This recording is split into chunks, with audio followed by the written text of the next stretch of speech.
শুভেচ্ছা। দেশের সংবাদে স্বাগত জানাচ্ছি সুমাইয়া সাজ্জাদ। শুরুতেই সংবাদ শিরোনাম।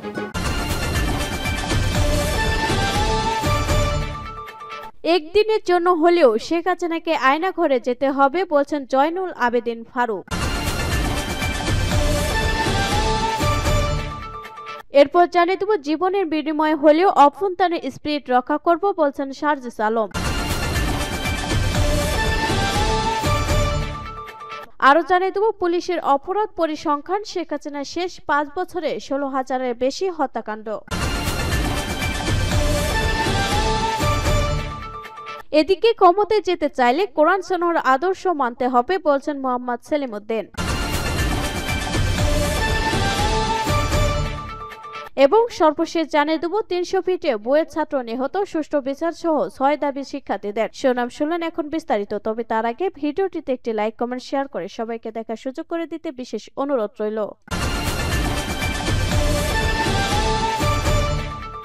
একদিনের জন্য হলেও শেখ হাসিনাকে আয়নাঘরে যেতে হবে বলছেন ফারুক। স্বৈরাচার শেখ হাসিনাকে একদিনের জন্য হলেও আয়নাঘরে যেতে হবে বলে মন্তব্য করেছেন বিএনপি চেয়ারপারসন উপদেষ্টা জয়নুল আবেদিন ফারুক। তিনি বলেছেন, ভারতে বসে শেখ হাসিনা আরামে কফি খাচ্ছেন, পার্কে ঘুরে বেড়াচ্ছেন। আপনাকে বাংলাদেশে আসতেই হবে, বিচারের মুখোমুখি দাঁড়াতেই হবে। আপনি যদি খালেদা জিয়াকে জেলখানায় পাঠাতে পারেন, তাহলে আপনাকেও কাশিমপুর কারাগারে যেতে হবে। শুক্রবার 20 ডিসেম্বর জাতীয় প্রেস ক্লাবে বাংলাদেশ জাতীয়তাবাদী চালক দলের উদ্যোগে নির্বাচনী রোডম্যাপ ও জন আকাঙ্ক্ষার শীর্ষক আলোচনা সভায় তিনি এসব কথা বলেন। ভারতের উদ্দেশ্যে জয়নুল আবেদিন ফারুক বলেন, আপনারা দয়া করে সোজা হয়ে যান। বিজয় দিবস নিয়ে মমতা কি বলল, মোদী কি বলল, তাতে আমাদের কিছু যায় আসে না। বিএনপি 3টি সংগঠন আগারতলার উদ্দেশ্যে লং মার্চ করেছে। আগারতলার পাশে ব্রাহ্মণবাড়িয়া আছে, ভারতের জন্য ব্রাহ্মণবাড়িয়া যথেষ্ট। বাংলাদেশের মানুষ অনেক সচেতন, গরিব হতে পারে, কিন্তু মনটা বড়। তিনি বলেন, জাতীয়তাবাদী শক্তিকে নষ্ট করার জন্য আবার ষড়যন্ত্র চলছে। শহীদ জিয়ার জনপ্রিয়তাকে নষ্ট করার ষড়যন্ত্র চলছে। দেশে আওয়ামী লীগের লোকজনে ঝামেলা সৃষ্টি করে বিএনপির ওপর দায় চাপানোর চেষ্টা করছে। বাংলাদেশে অন্য ধর্মের মানুষ ভালো আছে।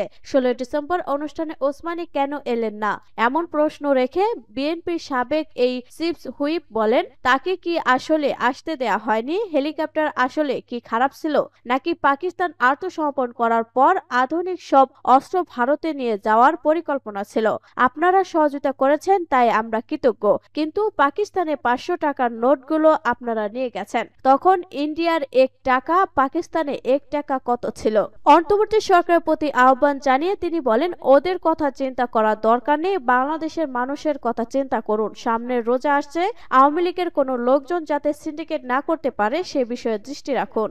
জীবনের বিনিময়ে হলেও অভ্যন্তরীণ স্পিরিট রক্ষা করব বলছেন সার্জিস আলম। জীবনের বিনিময়ে হলেও অভ্যন্তরীণ স্পিরিট রক্ষা করা অঙ্গীকার করেছেন বৈষম্য বিরোধী ছাত্র আন্দোলনের অন্যতম সমন্বয়ক, জোলাই শহীদ স্মৃতি ফাউন্ডেশনের সাধারণ সম্পাদক ও জাতীয় নাগরিক কমিটির মুখ্য সংগঠক সার্জিস আলম। তিনি বলেন, আমরা আপনাদের কথা দিতে চাই, জীবনের বিনিময়ে হলেও এই অভ্যন্তরীণ স্পিরিট রক্ষা করব। এছাড়া আমরা আমাদের সর্বোচ্চ দিয়ে চেষ্টা করব। শুক্রবার সকালে খুলনা জেলা শিল্পকলা একাডেমিতে শহীদ পরিবারের পাশে বাংলাদেশ অনুষ্ঠানে প্রধান অতিথি বক্তৃতায় তিনি এসব কথা বলেন।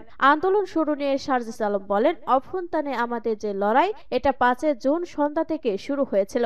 যখন 2018 সালে কোটা নিয়ে জারি করা পরিপত্রটা বাতিল করা হয়, তখন ঢাকা বিশ্ববিদ্যালয় সেন্ট্রাল লাইব্রেরি এবং সায়েন্স লাইব্রেরিতে একটি বিক্ষোভ হয়। এরপর থেকে বিজয়ের মাস ডিসেম্বরে দাঁড়িয়ে আছি। গত 5 জুন থেকে 5 আগস্ট এই সময়টুকুকে রাষ্ট্রের কর্মকর্তা কর্মচারীরা তাদের জায়গা থেকে দায়িত্ব পালন করেননি। তারা একটা ফ্যাসিস্ট রেজিম আওয়ামী লীগের হুকুম মতো নিজের দায়িত্ব পালন করেছে। বিগত 16 বছরে এইরকম একটা স্বৈরাচার সিস্টেমকে বাংলাদেশে প্রতিষ্ঠিত হতে দিয়েছে। এটাই এই বাংলাদেশের প্রত্যেকটি মানুষের প্রত্যক্ষ এবং পরোক্ষভাবে দায়ী। আইন শৃঙ্খলা পরিস্থিতি নিয়ে তিনি বলেন, পুলিশ চাইলে সবকিছু করা সম্ভব, তাদের প্রভাব মাঠ পর্যায়ে সবচাইতে বেশি। পুরো বাংলাদেশের মাঠ পর্যায়ে আইন শৃঙ্খলা রক্ষা করার জন্য পুলিশ যে ভূমিকা পালন করতে পারে, আর কেউ সেটা পারে না। আমরা এখনো আপনাদের প্রতি আস্থা হারাইনি, আমরা আস্থাটা রাখতে চাই, আপনাদের কাজের মাধ্যমে সেটা প্রমাণ করতে হবে। জুলাই শহীদ স্মৃতি ফাউন্ডেশনের সাধারণ সম্পাদক সার্জিস আলম বলেন, প্রত্যেক জেলায় যেসব শহীদ পরিবার, আহত যোদ্ধারা রয়েছে, জেলা প্রশাসন এবং পুলিশ সহ অন্যান্য স্টেক হোল্ডাররা মিলে যদি তাদের দায়িত্ব আমরা পালন ভাগ করে নিই, তাদের যোগ্যতা অনুযায়ী শহীদ পরিবার থেকে একজন করে হলেও চাকরির ব্যবস্থা করি, আমাদের দায়িত্বগুলো সহজ হয়ে যাবে। আপনাদের কাছে অনুরোধ করব, আপনাদের কাজের মধ্য দিয়ে তাদের পাশে থাকবেন। অনুষ্ঠানে খুলনা বিভাগে নিহত ৭৪ জনের পরিবারের মধ্যে ৫৮ পরিবারের মাঝে ৫ লাখ টাকা করে অনুদান দেয়া হয়। এ সময় খুলনা বিভাগীয় ও জেলা প্রশাসনের কর্মকর্তা সহ জুলাই স্মৃতি ফাউন্ডেশনের নেতারা উপস্থিত ছিলেন। অনুষ্ঠানে জুলাই আগস্ট আন্দোলনের শহীদ মীর মাহফুজুর রহমান, মুগ্ধর ভাই মীর মাহমুদুর রহমান নিগ্ন ও বক্তৃতা করেন। পুলিশের অপরাধ পরিসংখ্যান, শেখ হাসিনার শেষ ৫ বছরে ১৬,০০০-এর বেশি হত্যাকাণ্ড। সাবেক প্রধানমন্ত্রী শেখ হাসিনার শাসনামলে শেষ ৫ বছরে ১৬,০০০-এর বেশি হত্যাকাণ্ড ঘটেছে। গড় হিসেবে প্রতিদিন ৯,০০০-এরও বেশি মানুষ হত্যার শিকার হয়েছেন। এ সময়ে পুলিশ সদর দপ্তরের ওয়েবসাইটে প্রকাশ করা অপরাধ পরিসংখ্যান থেকে উঠে এসেছে এ তথ্য। পরিসংখ্যান থেকে আরও জানা গেছে, জুলাই বিপ্লবে ক্ষমতাচ্যুত এই প্রধানমন্ত্রী শেষ ৫ বছরে অপহরণের ঘটনা ঘটেছে প্রায় ২৫০০। পুলিশ সদর দপ্তরের হিসাব অনুযায়ী এই ৫ বছরে নারী ও শিশু নির্যাতনের ঘটনা আটকে ওঠার মতো। ২০১৯ সাল থেকে ২০২৩ সালের ডিসেম্বর পর্যন্ত খুন ও অপহরণের পাশাপাশি ছিনতাইয়ের অভিযোগ মিলেছে ৯,৯৫৫টি, আর ডাকাতির মামলা হয়েছে ১,৬০০। পুলিশের সাবেক মহাপরিদর্শক নুরুল হুদা বলেছেন, মাত্রাতিরিক্ত শক্তির ব্যবহার দেখা গেছে বিগত সরকারের সময়। এর সঙ্গে নীতি কোনো সম্পর্ক নেই।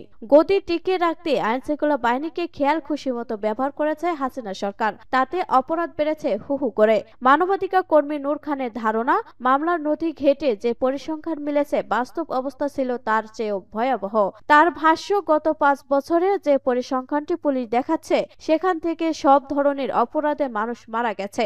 এর একটি বড় অংশ আইনশৃঙ্খলা রক্ষাকারী বাহিনীর হাতে নির্যাতনের অথবা তথাকথিত ক্রসফায়ারের নামে হত্যাকাণ্ডের শিকার হয়েছে। নূর খান বলেন, এ ধরনের মানবতা বিরোধী অপরাধের যেন পুনরাবৃত্তি না হয়, সেজন্য বিগত ১৫ বছরে সংঘটিত সব অপহরণ, নির্যাতন এবং গুম খুনের ঘটনায় তদন্ত হওয়া উচিত। অন্তর্বর্তী সরকার কিশোর গ্যাংয়ের বিরুদ্ধে ব্যবস্থা নিলে সামাজিক অপরাধ কমে আসবে বলেও মনে করেন তিনি। ক্ষমতায় যেতে চাইলে কোরআন সুন্নাহর আদর্শ মানতে হবে বলছেন মোহাম্মদ সেলিমউদ্দিন। বাংলাদেশ জামায়াতে ইসলামী কেন্দ্রীয় নির্বাহী পরিষদ সদস্য, ঢাকা মহানগরী উত্তরের আমির মোহাম্মদ সেলিমউদ্দিন বলেছেন, আগামী দিনে যারা ক্ষমতায় যেতে চান তাদেরকে এ বলে জনগণের কাছে অঙ্গীকার করতে হবে, তারা কোরআন সুন্নাহর আদেশে ভিত্তিতে দেশ পরিচালনা করবেন। তিনি বলেন, আগস্ট বিপ্লবীরা জাতীয় বীর ও জাতীয় শ্রেষ্ঠ সন্তান, তারা দেশ ও জাতির জন্য জীবন দিয়েছেন। অনেকেই হাত পা, চোখ, কান সহ নানাভাবে বিকলাঙ্গ হয়েছেন। কেউ কেউ গুরুতর আহত হয়ে চিকিৎসার অভাবে কষ্ট পাচ্ছেন। তাই তাদের চিকিৎসার জন্য দেশে বিশেষায়িত হাসপাতাল প্রতিষ্ঠা করে শুধুমাত্র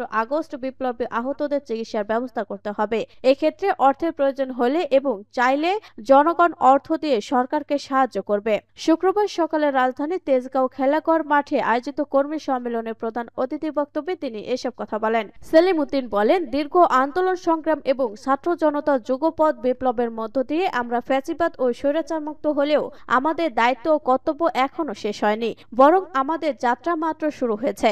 আমাদের এখন প্রথম কাজ হলো দেশের সংখ্যাগরিষ্ঠ মানুষের বোধ, বিশ্বাস, তাজজিব, তাম্মুদ, ঈমান, আকীদার ভিত্তিতে জাতিকে ঐক্যবদ্ধ করা। স্বৈরাচারী বিরোধী আন্দোলনে যারা ত্যাগ স্বীকার করেছেন তাদের পরিবারগুলোকে যথাযথ মূল্যায়ন এবং সম্মানিত করতে হবে। কিন্তু দুঃখজনক হলেও সত্য যে অন্তর্বর্তী সরকার আগস্ট বিপ্লবীদের তালিকা এখনো প্রকাশ করতে পারেনি। আমরা ইতোমধ্যে ৫ খণ্ডে শহীদদের তালিকা ও তাদের সংক্ষিপ্ত জীবনলেখ্য প্রকাশ করেছি, কিন্তু সরকার তা করতে পারেনি। তিনি আগামী ৩১ ডিসেম্বরের মধ্যে আগস্ট বিপ্লবীদের পূর্ণাঙ্গ তালিকা প্রকাশ করতে সরকারের প্রতি জোর দাবি জানান। অন্যথায় ব্যর্থতার জন্য অন্তর্বর্তী সরকারকে ইতিহাসের কাঠগড়ায় দাঁড়াতে হবে। মহানগরী আমির বলেন, আওয়ামী লীগ বাকশালী শাসনে প্রায় ১৬ বছর দেশকে গুম খুনের অভয়ারণ্য পরিণত করা হয়েছিল। তাই খুনিদের সম্পর্কে দেশের মানুষকে সম্যক ধারণা দিতে হবে। আগস্ট বিপ্লবের ইতিহাস পাঠ্যপুস্তকে অন্তর্ভুক্ত করার কোনো বিকল্প নেই। তিনি গণমাধ্যমকে উদ্দেশ্য করে বলেন, আওয়ামী লীগের দুর্নীতি, গুম খুন, অর্থ পাচার সহ নানা অপকর্ম সম্পর্কে শ্রেণীর মিডিয়া রহস্যজনকভাবে নীরব। তিনি জনগণকে সত্য জানান জানানোর জন্য গণমাধ্যমগুলোকে আওয়ামী লীগের অপকর্ম প্রতিবেদন প্রকাশ করার আহ্বান জানান। অন্যথায় দেশ ও জাতির কাছে একদিন তাদেরকে জবাবদিহি করতে হবে। 300 ফিটে বুয়েট ছাত্র নিহত, সুষ্ঠু বিচার সহ 6 দাবি শিক্ষার্থীদের। পূর্বাঞ্চলে 300 ফিট সড়কে প্রাইভেট কারের ধাক্কায় বাংলাদেশ প্রকৌশল বিশ্ববিদ্যালয় বুয়েট শিক্ষার্থী মোহতাসিম মাসুদ নিহতের ঘটনায় বিচার দাবি জানিয়ে বিক্ষোভ করেছেন শিক্ষার্থীরা। শুক্রবার 20 ডিসেম্বর দুপুর 12টার দিকে রাজধানীর পলাশী মোড়ে অবস্থান নিয়ে বিক্ষোভ করেন তারা। এ সময় তারা একটি সংক্ষিপ্ত প্রেস ব্রিফিং করেন। শিক্ষার্থীরা বলেন, বৃহস্পতিবার রাতে পূর্বাঞ্চল নীলা মার্কেটের সামনে 300 ফিট সড়কে সাবেক সেনা কর্মকর্তার ছেলে বেপরোয়া গাড়ি চালিয়ে নির্মমভাবে হত্যা করে বুয়েটের ছাত্র মোহতাসিম মাসুদকে মারাত্মকভাবে আহত করেছেন। একই ব্যাচের অমিত সাহা ও মেহেদী হাসান খান। এখন পর্যন্ত এই ঘটনার বিবরণ সম্পর্কে আমরা অমিতের কাছ থেকে যা জানতে পেরেছি তা হলো সংকেত পেয়ে তারা বাইক থামিয়ে পুলিশের সঙ্গে কথা বলছিলেন। আমরা সুস্পষ্ট প্রমাণ পেয়েছি এ ঘটনায় অভিযুক্ত চালক মদ্যপ ছিলেন এবং বেপরোয়া গাড়ি চালাচ্ছিলেন। ক্ষোভ প্রকাশ করে শিক্ষার্থীরা বলেন, এই ঘটনায় হত্যা মামলায় প্রক্রিয়া চলছে। আমরা আমাদের ভাইয়ের হত্যার সুষ্ঠু ও অতি সত্বর বিচার চাই। যে কোনো মূল্যে ক্ষমতায় বিপরীতে ন্যায়ের প্রতিষ্ঠা হোক। প্রেস ব্রিফিং থেকে বুয়েট শিক্ষার্থীরা 6 দাবি জানান। দাবিগুলো হলো, যে কোনো মূল্য এই হত্যাকাণ্ডের সর্বোচ্চ শাস্তি নিশ্চিতকরণ, আহতদের চিকিৎসার সম্পূর্ণ ব্যয়ভার অবশ্যই বিবাদী পক্ষকে বহন করতে হবে, নিহত মাসুদের পরিবারকে যথোপযুক্ত ক্ষতিপূরণ দিতে বিবাদী পক্ষকে বাধ্য করতে হবে, তদন্ত কার্যক্রমে বাধা দেওয়ার চেষ্টা করলে তাদের বিরুদ্ধে অভিযোগ সাপেক্ষে আইনানুগ ব্যবস্থা নিতে হবে, আহতদের স্বাভাবিক জীবনের ফিরে আসার ব্যাপারে বুয়েট কর্তৃপক্ষকে সর্বাত্মক সহযোগিতার আহ্বান জানান। সড়ক দুর্ঘটনার কারণে আর কারো প্রাণ যেন না যায় এবং সড়কের নিরাপত্তা যেন নিশ্চিত হয় সে ব্যাপারে যুগোপযোগী ভূমিকা রাখতে সরকারের কাছে দাবি জানাচ্ছি।